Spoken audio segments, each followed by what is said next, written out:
Bonjour les amis, vous avez décidé de faire le grand pas de Windows vers Linux Mint. Je vais vous montrer qu'est-ce qu'il faut faire au préalable. Alors première chose à faire bien sûr, c'est de sauvegarder tous vos fichiers, documents, photos, vidéos que vous avez sur votre ordi avec Windows. Donc vous allez sauvegarder ce que vous avez dans le bureau. Enfin, ça, vous seul pourrez juger ce qu'il y a à sauvegarder, à garder pour le remettre sur Linux bien sûr, sachant que tous les images, les vidéos, tout est compatible avec Linux Mint. Donc une fois que vous avez sauvegardé ça sur un disque externe bien sûr, vous allez procéder aux sauvegardes de vos favoris et mots de passe. Donc vous ouvrez votre navigateur internet. Bon, moi j'utilise Brave pour la sécurité.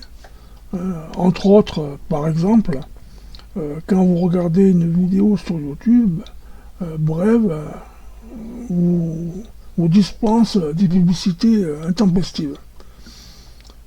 Voilà. Donc, alors, pour sauvegarder les favoris, vous allez aller sur les trois petits points, trois tirets, pardon. Vous allez aller dans favoris et listes, et là, dans gestionnaire des favoris. Vous cliquez gauche, voilà. Donc vous allez sur les trois petits points, là. Cliquez gauche, exporter les favoris. Bon, moi je vais les mettre dans les documents, hein, parce que je suis sur une machine virtuelle, là. Mais vous, donc, vous les mettrez bien sur votre disque externe. Donc on enregistre. Ensuite, vous revenez sur les trois petits tirets et on va faire de même pour les mots de passe. Donc gestionnaire des mots de passe. On vient sur les trois tirets qui sont ici. On fait paramètres. Et là, vous voyez, vous avez exporté les mots de passe. Cliquez gauche. Bon, Windows demande un mot de passe qu'on tape. Voilà. Et donc, on va le mettre, enfin moi je le mets aussi dans les documents, et vous le mettrez aussi sur votre disque externe. Voilà une chose de faite.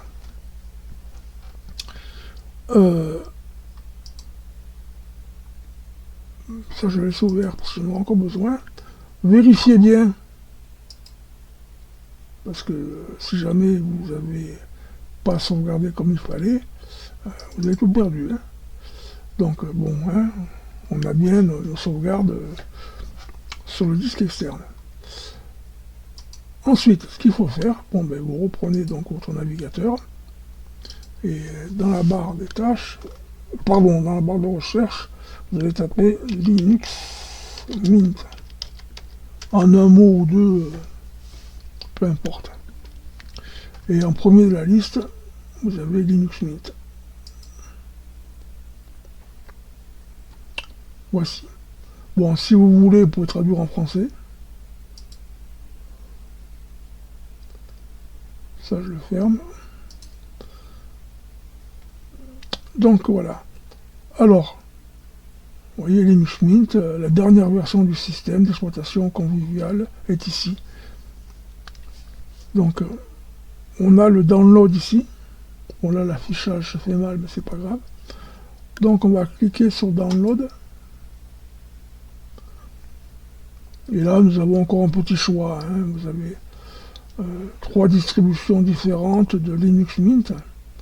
Vous avez l'édition traditionnelle, léger simple, l'édition XFCE, qui ressemble beaucoup à Windows. Mais moi, celle que je vous conseille, qui est plus élégante, c'est l'édition Cannelle. Vous téléchargez. Bon, en anglais, c'est la Cinnamon Edition. Hein. Voilà. Vous descendez un petit peu. et vous avez tous les liens de téléchargement. Alors selon votre pays, hein, moi je vais rechercher la France. Alors on va aller sur bon, la première qui me vient là, CNRS. Allez. Je crois que toutes se valent, hein. Vous le faites selon votre intuition. Voilà.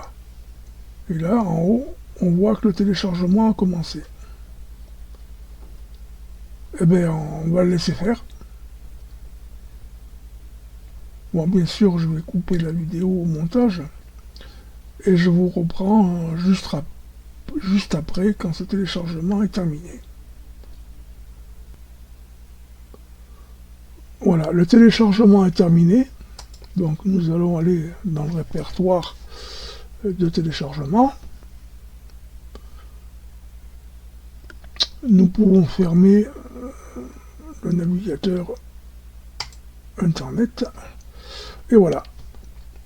Donc maintenant vous allez utiliser votre logiciel préféré pour gravure sur disque et vous allez donc graver cette image ISO sur un DVD. Voilà. Écoutez, je vous laisse graver et nous nous retrouvons juste après. Voilà, hein, donc nous avons redémarré l'ordinateur en laissant le DVD inséré dans le lecteur. Et là, bon ben, soit nous appuyons sur une touche, soit nous laissons faire. Et on laisse le choix sur Start Linux Mint.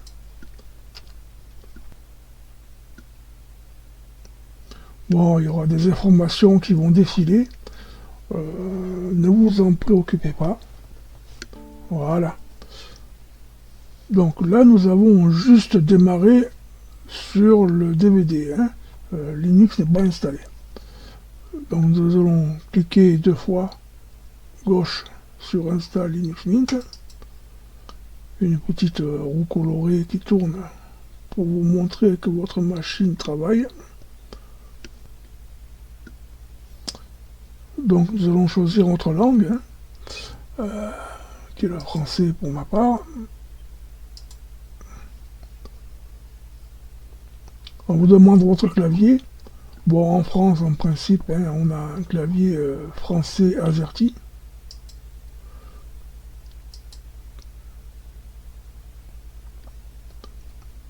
N'oubliez pas de cocher l'installation des codecs multimédia, hein, qui vous permettront d'écouter les bandes de son et de lire les vidéos que vous aurez téléchargées.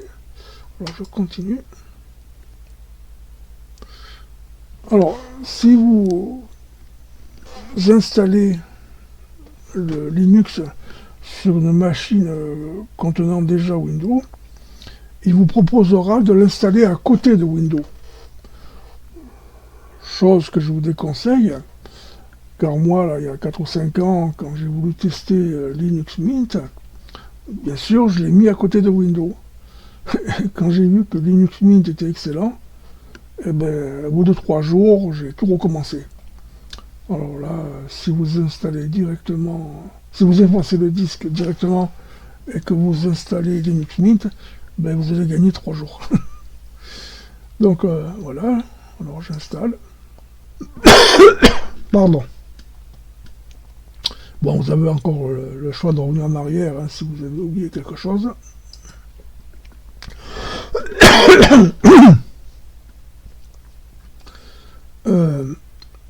Vous choisissez votre fuseau horaire.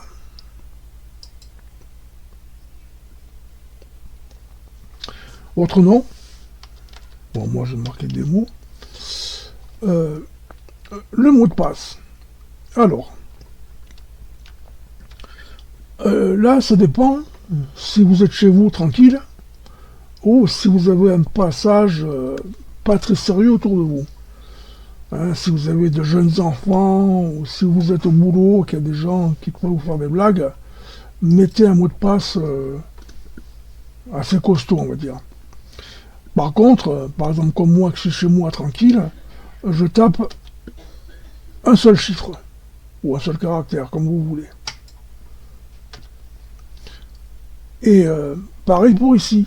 Hein, si vous êtes dans un environnement qui est pas certain, demandez un mot de passe pour ouvrir une session. Sinon, ben, ouvrir la session automatiquement.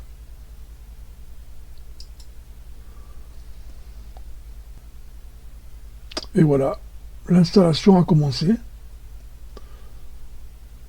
Bon, pour ne pas que la vidéo soit trop lourde, je vais vous passer toute l'installation.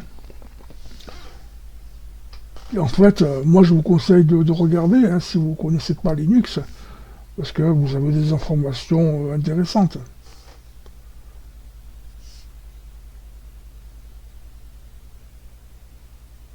Et voilà, donc je vous reprends juste après.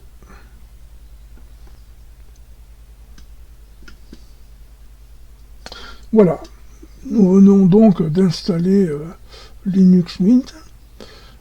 Ben, il nous demande de redémarrer, chose que l'on va faire. Voilà, il nous demande aussi donc de retirer le DVD, hein, dans le cas présent, d'installation. Donc chose que je vais faire aussi. Et d'appuyer sur la touche entrée. Bon, le premier démarrage est un peu long, hein, parce que il y a plein de choses à configurer. Et puis tout dépend de la puissance de votre ordi, de la vitesse de votre disque dur, si c'est un SSD ou non, enfin, voilà. Voilà. Alors, hein, si vous débutez sur Linux, ben, je vous conseille de lire un peu toutes ces indications, de laisser cette fenêtre s'afficher à chaque démarrage, jusqu'au jour où vous aurez pris connaissance d'un peu tout. Bon, pour mon cas, je décoche ça, et je ferme. Alors, vous avez donc le bureau, ça c'est comme Windows. En bas, ce qu'on appelait la barre des tâches, sous Linux, c'est le panneau. Alors, dans ce panneau, bon là on voit qu'on a un petit carré qui s'est affiché là. On va l'exécuter. Là je vous explique, hein, cet écusson, quand vous avez un point rouge, c'est les mises à jour, qu'il y a des mises à jour. Là, moi comme je suis en machine virtuelle, il considère que je suis câblé.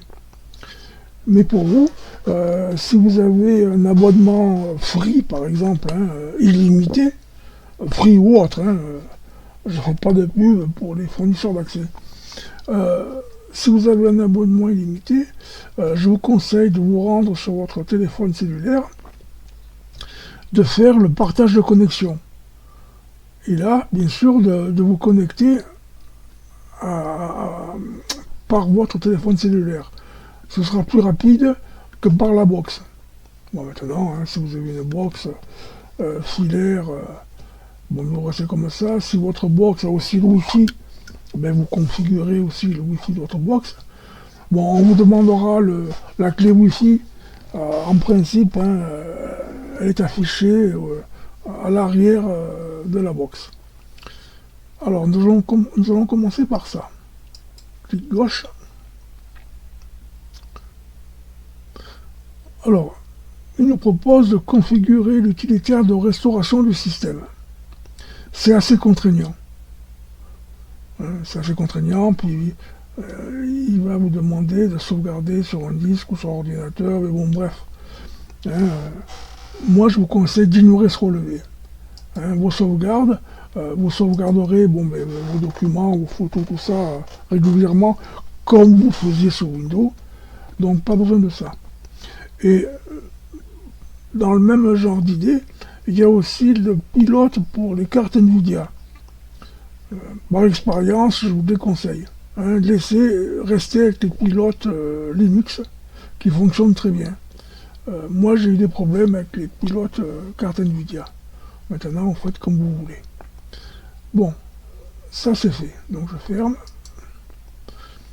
Alors, chose que je vous conseille, mais qui n'est pas obligatoire. Je vous explique d'abord la raison. Sous Windows, il fallait défragmenter le disque régulièrement pour avoir des performances optimales. Et pour ce faire, Windows allait sur chaque fichier écrire la dernière date de consultation pour que ce fichier soit mis en début de disque. Sous Linux, ce n'est pas la peine. Donc vous ouvrez ce terminal.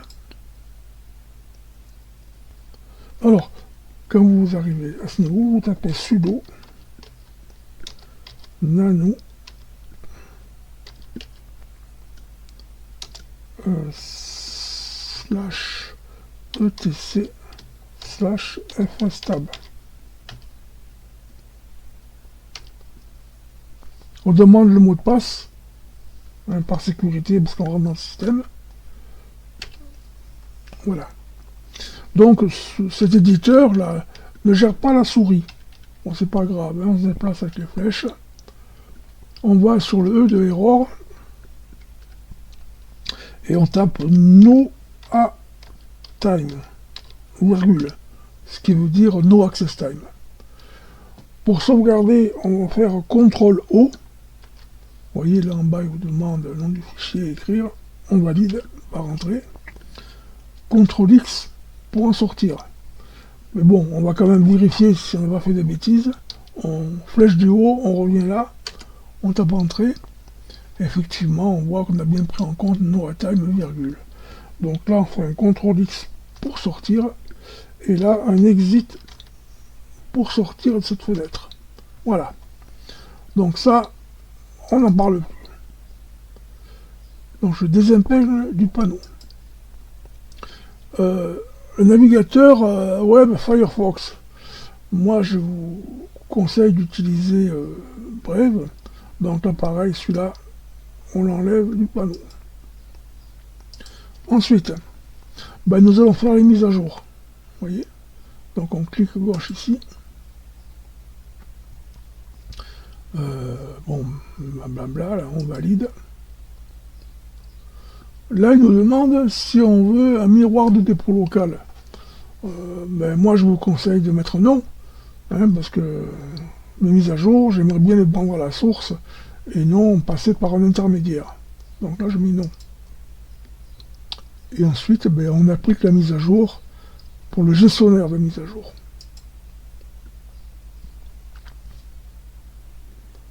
Mot de passe, parce qu'on rentre dans le système.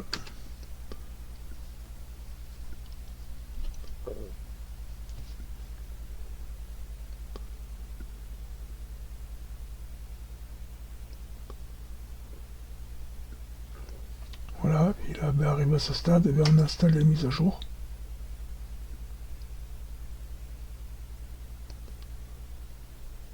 Mot de passe, toujours pareil. Mais rassurez-vous, hein, vous ne passerez pas vos journées à taper le mot de passe. Hein. C'est uniquement quand vous rentrez dans le système ou qu'il y a des mises à jour importantes.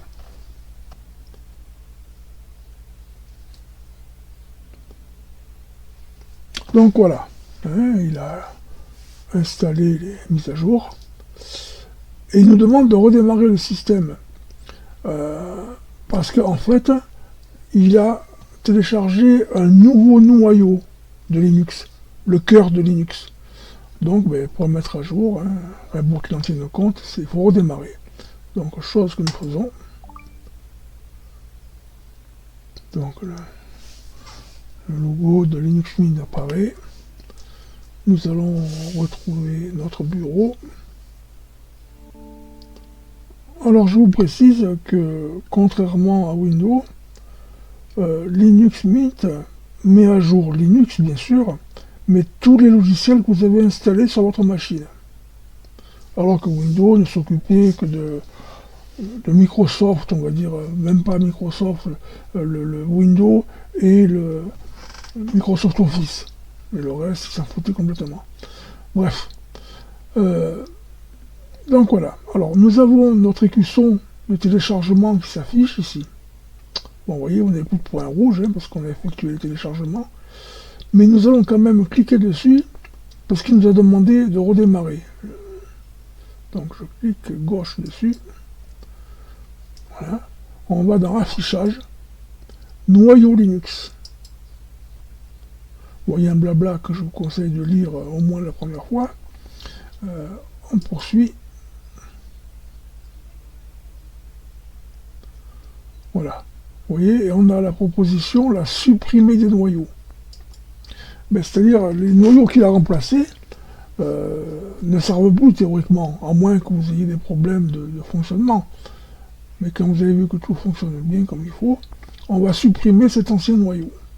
Donc on applique, ça fait de la place sur le disque. Il nous montre là quoi, tout ce qui va virer, voilà, on continue. Mot de passe, hein, on rentre dans le système.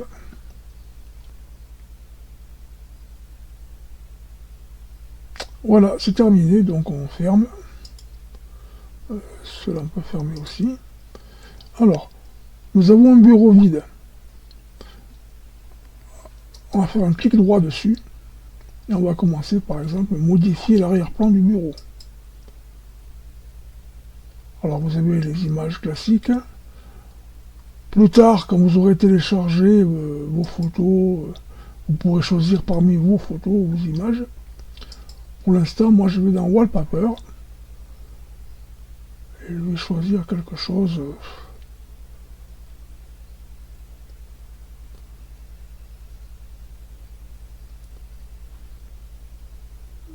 Tiens, on va prendre celle-là. Voilà.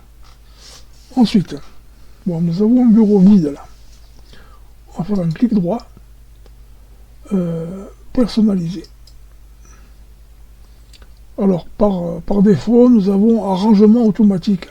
Je vous le déconseille, hein, parce que si vous mettez un icône quelque part, c'est pour qu'il y reste, pas pour qu'il se balade d'un endroit à l'autre. Alors donc, on désactive l'arrangement automatique, et on va aller aux paramètres du bureau. Alors, il vous demande d'afficher les icônes des écrans manquants. Non, parce que moi j'ai qu'un écran. Si vous en avez plusieurs, laissez-le. Ensuite, dans l'ordre, je veux afficher la corbeille, l'ordinateur et les dossiers personnels. Voilà. Vous avez des ascenseurs là. Hein, c'est pour rapprocher les icônes du bord du bureau, afin de gagner de la place. Vous voyez, là, vous allez bien... Voilà. Pareil pour la hauteur.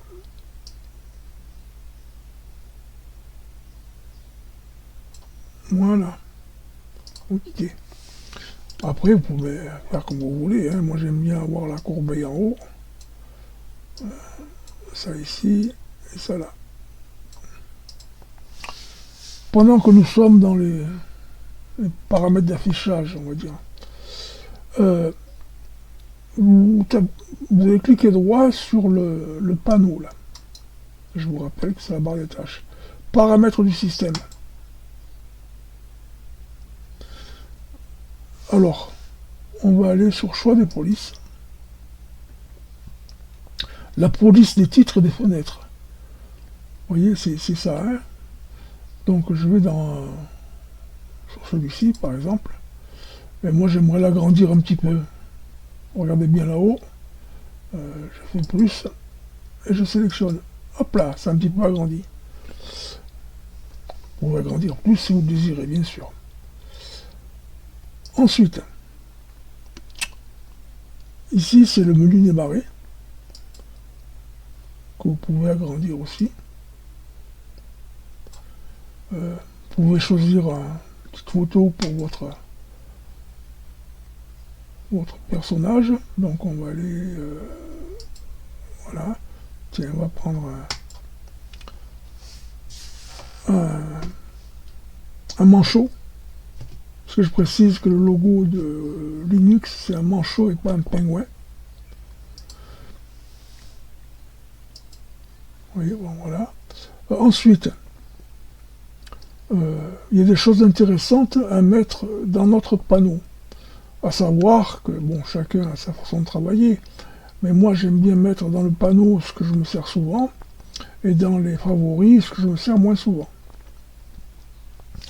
Alors par exemple, nous allons chercher, si vous avez une imprimante avec scanner, vous allez chercher numériseur, vous voyez là, on va faire un clic droit, et on va la mettre dans les favoris. Hop là, vous voyez, elle est là. Dans le bureau, on va chercher, pas dans le bureau, excusez-moi. Je ferme ça, je réouvre. Je vais chercher éditeur. Parce que moi je m'en sers souvent. Hein, donc, clic droit. Lui je le mets au panneau. Vous voyez, il a apparu en bas. Pareil pour le capture d'écran. Bon, maintenant, c'est selon ce que vous faites. Hein. Allez, capture d'écran, je le mets au panneau. Ensuite, si on va dans l'administration, il y a une chose intéressante, c'est le moniteur système. Alors lui, on va faire un clic droit et on l'ajoute aussi au panneau. Par contre là, vous pouvez déplacer les icônes hein, selon vos goûts. Donc si je lance le moniteur système, bon, nous avons ça, bon, moi je m'en sers pas, c'est les ressources qui nous intéressent, voilà. Hein, là, nous avons l'utilisation graphique de vos processeurs, de la mémoire, du réseau, voilà. Je vais laisser ça ouvert exprès. Si je viens ici, que je tape thème, que je clique gauche sur thème, j'ai la possibilité de mettre les fenêtres en sombre. Moi perso, je préfère, je trouve que c'est moins fatigant. Maintenant, hein, vous faites selon votre choix. Donc voilà, ça c'est fait. Alors ensuite, on peut fermer ça. Vous avez la Logitech qui est ici. Alors Logitech, eh ben, c'est la base où il y a les 30 000 logiciels gratuits disponibles. Bon, au début c'est un peu long hein, parce que le système va comparer les logiciels que vous avez installés sur votre machine et ceux disponibles dans la base. Donc un peu de patience. C'est surtout long la première fois. Hein. Après, ça sera simple. Donc voilà. Alors, chose que je vous conseille, tout d'abord, c'est de chercher Thunderbird.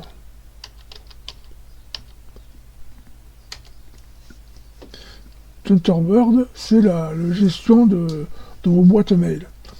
Alors, d'office, il y a Thunderbird, mais vous avez mieux Betterbird. Donc, Thunderbird, vous voyez, qui est installé parce que c'est coché vert, là. Vous cliquez dessus. Vous allez le supprimer. Mot de passe, comme d'hab.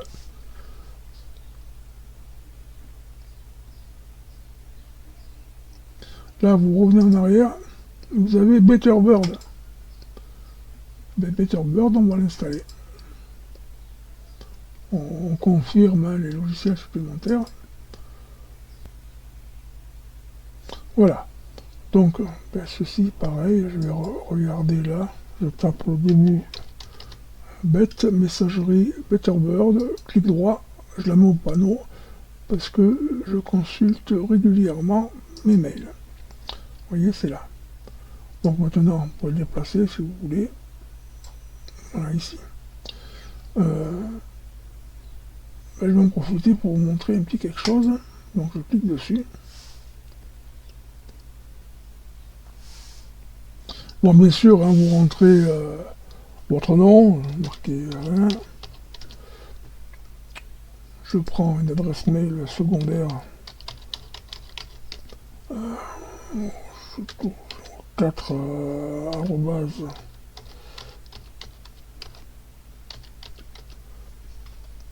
Je tape le mot de passe.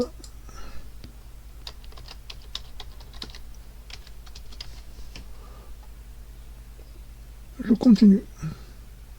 Voilà. Bon, moi je préfère la configuration IMAP que Bob 3 comme on avait sur Windows. Maintenant, c'est vous qui voyez aussi. Allez, je termine. Voilà. Donc là, comme j'ai signifié cette boîte aux lettres, il va me demander confirmation. Je vais recevoir un message. Le mot de passe.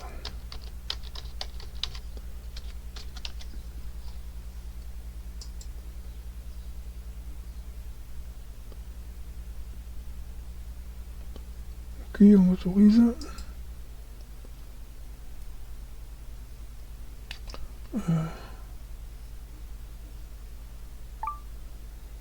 Voilà. Alors, vous pouvez me dire que j'ai reçu un nouveau message. Donc je ferme cette fenêtre.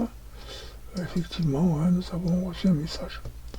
Là, vous avez un petit blabla, hein, mais que je vous conseille de ne pas supprimer complètement. Parce que vous voyez, cette partie sert d'aperçu à vos messages. Là. Voilà. Donc, bon, par contre, ces messages, hein, je peux les supprimer en appuyant sur la touche suppression de votre clavier. Quand vous avez supprimé, alors courrier rentrant, brouillon, corbeille. Vous voyez, vous avez les messages supprimés dans la corbeille. Donc de temps en temps, vous faites un clic droit sur la corbeille et vous allez vider la corbeille. Bon, hein, on fait pour que ça le fasse sans vous demander confirmation à chaque fois. On clique sur Yes. Ensuite, nous allons aller sur le paramétrage de la petite roue crantée là. Et nous allons aller dans rédaction.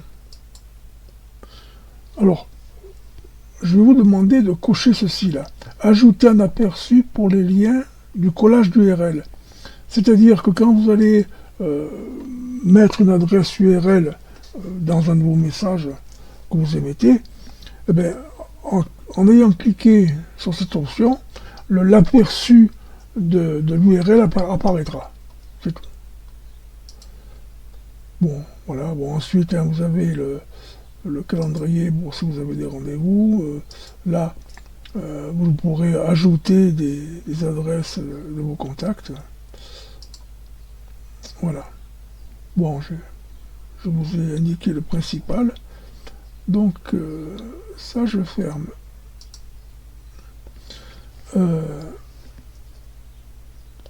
Alors, ensuite, je vous conseille, pareil, faites comme vous voulez, hein. Moi, je vous conseille d'installer Brave. Donc, voici. Bon, oui, il n'est pas installé parce qu'il n'est pas coché vert. Et vous installez.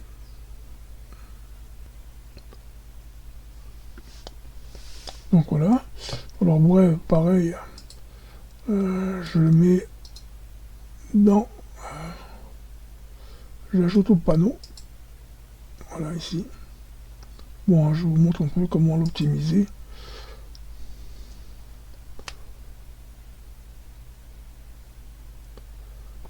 Alors, il vous demande un mot de passe. Hein. Bon, à mon avis, c'est pour une sécurité enfant. Bon, ce mot de passe, par contre, vous n'aurez à le rentrer qu'une fois par session. C'est-à-dire, si vous allumez l'ordinateur le matin et que vous l'éteignez le soir, ben, vous n'aurez qu'une fois à taper ce mot de passe. Moi, je vous conseille de mettre le même que vous avez pris pour l'ouverture de Linux, enfin, pour l'accès au système de Linux. Comme ça, vous ne mélangerez pas les pinceaux. Voilà. Donc on agrandit un peu ça. Définir Brave comme navigateur par défaut. Ça, on passe. Oui, je vais apporter mon aide, mais sans mes données personnelles. Allez. Les statistiques, je m'en fiche. Bon, là, vous paramétrez comme vous voulez, hein. Mais moi, je l'optimise au maximum. Les actualités, moi, j'ai mes propres recherches. La récompense de Brave, je m'en fous. les appels privés, ben moi je les fais avec mon téléphone. Ensuite, nous venons dans les paramètres. Alors afficher les images d'arrière-plan, bah oui. Afficher les annonces, non. Par contre, si je supprime ça, ça fait quoi? Ah bah oui, en couleur, c'est pas mal. Voilà. Donc les recherches, activité de Brave, l'horloge. Oui, hein, c'est sympa ça. Vous voyez, elle a apparu là. Voilà pour ça. Ah, pour les recherches, je vais les supprimer, les recherches. Rechercher, je désactive ici. Voilà. Ensuite, vous venez sur les trois petits tirets là. Vous avez donc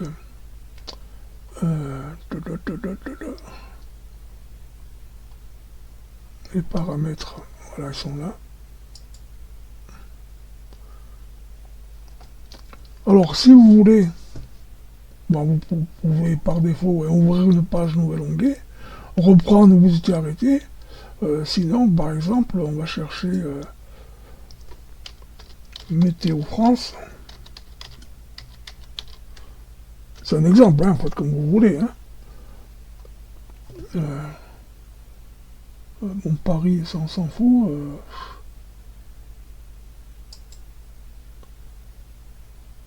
Voilà. Peut-être mieux comme ça.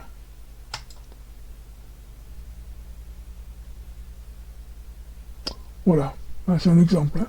Donc, si vous revenez dans les paramètres, vous voyez, ouvrir une page ou un ensemble de pages. On va en ouvrir une déjà. On clique ici et on dit utiliser les pages actuelles. Voilà. Donc maintenant, on va fermer notre navigateur. Bon, il nous demande, on a deux onglets, hein, si on veut tout fermer, oui. Et on affiche plus ce message.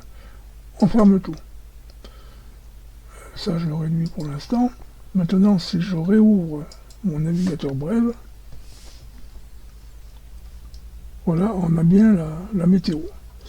Alors, vous rentrez ensuite, là, afficher la barre latérale. Non, moi, j'aime pas. Allez, on masque. On va dans les trois petits tirets, là. On va dans paramètres encore. Alors, on va commencer par, je sais pas où.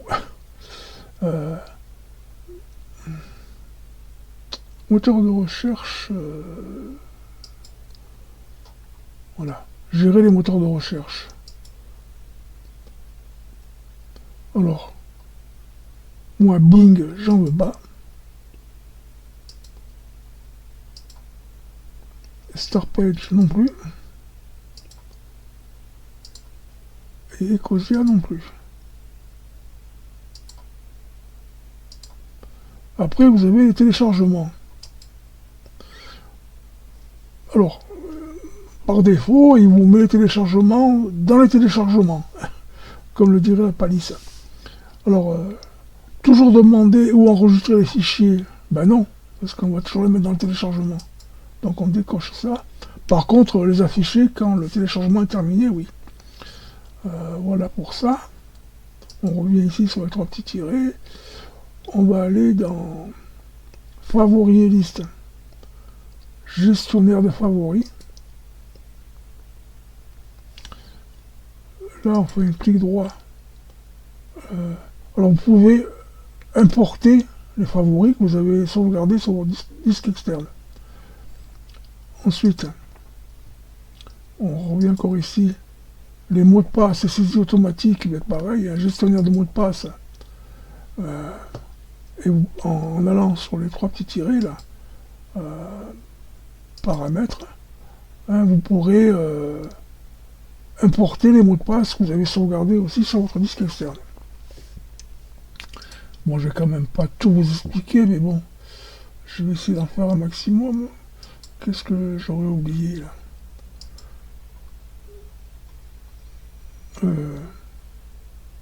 Les extensions. Visiter le Web Store. Par exemple, vous pourrez mettre le Google Traduction. Hein, c'est sympa. Bon, là j'ai un petit écran parce que je suis en machine virtuelle. Oui, on a ajouté à Google Chrome. Donc on clique là-dessus, on confirme.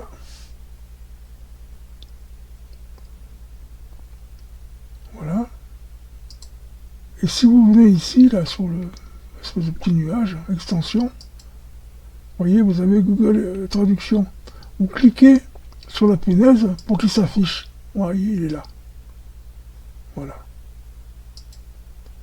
Bon, je vais cesser mes explications sur ce navigateur.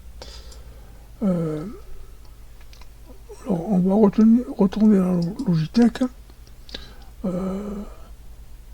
Par exemple, si vous aimez télécharger des vidéos, vous tapez téléchargeur. Voilà, téléchargeur de vidéos.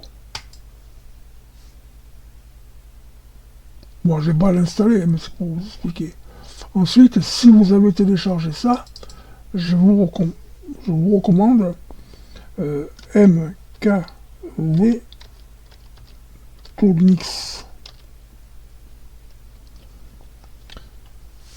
Vous choisirez celui-ci. Alors, il a pour intérêt, quand vous avez téléchargé une vidéo sur Internet, souvent vous avez des sous-titrages en français en plus, qui sont inutiles hein, parce que vous êtes français. Donc là, vous pourrez désactiver différents sous-titrages. Bon, si vous voulez plus d'explications, vous me contactez en privé. Alors maintenant, si vous aimez le dessin, je vous conseille Caden Live. Pardon. Bon, on va commencer par les vidéos. Alors, Caden Live, c'est pour les vidéos. Alors, préférez, même si la version est inférieure, préférez les flats. On dit les flat packs. Hein, c'est mieux. Donc là, par exemple, hein,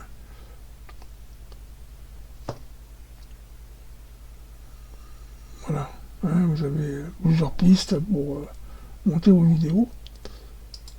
Oui, alors que si on prenait l'autre version, qui n'est pas Flatpak, vous voyez, c'est vraiment plus simple. Maintenant, on va chercher Shotwell, qui est pour gérer vos images. Là, pareil, hein, vous préférez la version Flatpak. Et ceci, ça vous permettrait de gérer vos images, photos, tout ça.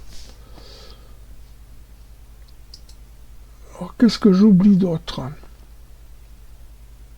Donc, si vous avez un graveur DVD, vous cherchez Brasero.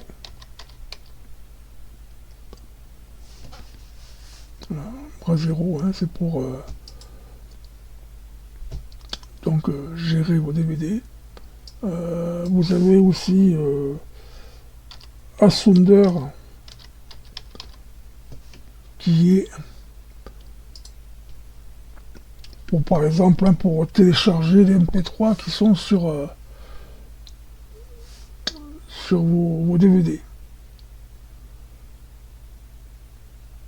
Ensuite, je vous conseille aussi Xjournal. C'est pour pouvoir écrire des commentaires sur vos PDF.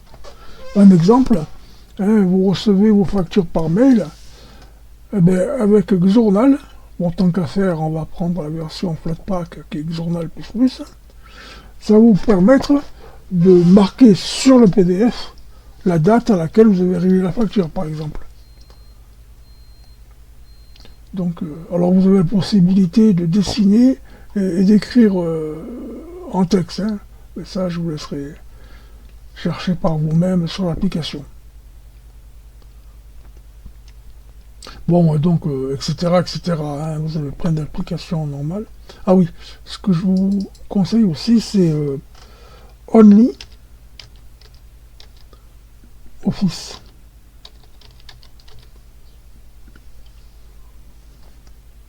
Par défaut, vous avez LibreOffice d'installer sur Linux, mais vous avez ce logiciel là, qui est semblable, mais qui se rapproche plus de Microsoft Office, c'est-à-dire que vous serez moins dépaysé. Voilà. Donc, je vous montre, hein, si vous allez dans la bureautique, que vous chargez, bon, par exemple, bon, allez, l'équivalent de... J'ai oublié son nom à lui, là. C'est loin Windows. Vous avez donc la version en Only Office, qui est un peu différente, hein, mais qui se rapproche plus, donc comme je vous ai dit, de Microsoft Office.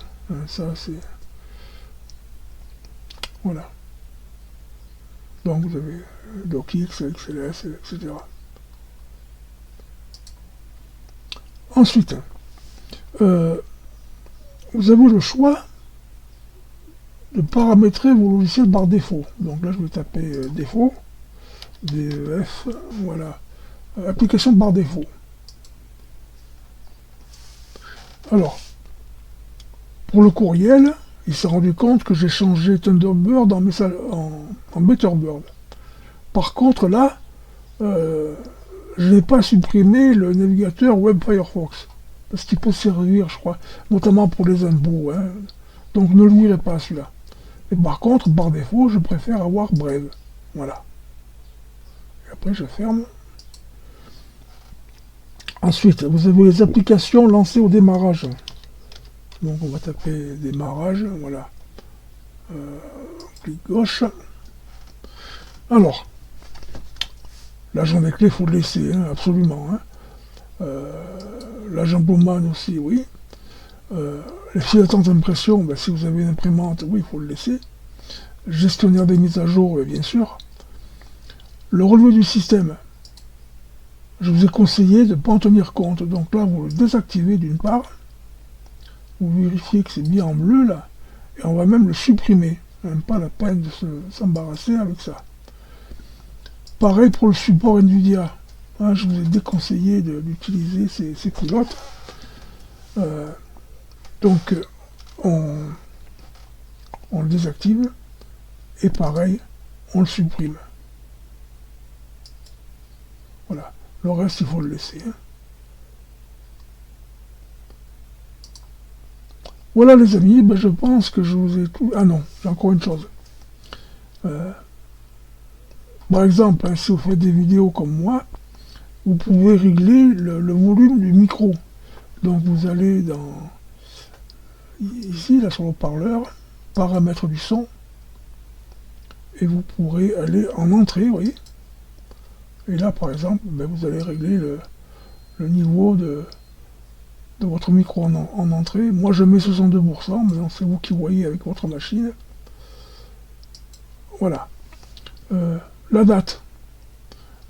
Si vous faites un clic droit dessus, vous pouvez la configurer aussi. Vous allez dans utiliser un format de date personnelle. Voilà. Alors là, un petit peu de logique, hein. Vous voyez, le %A, c'est samedi, virgule, %B, c'est le mois de mars, %E, c'est le jour du mois, et après la date.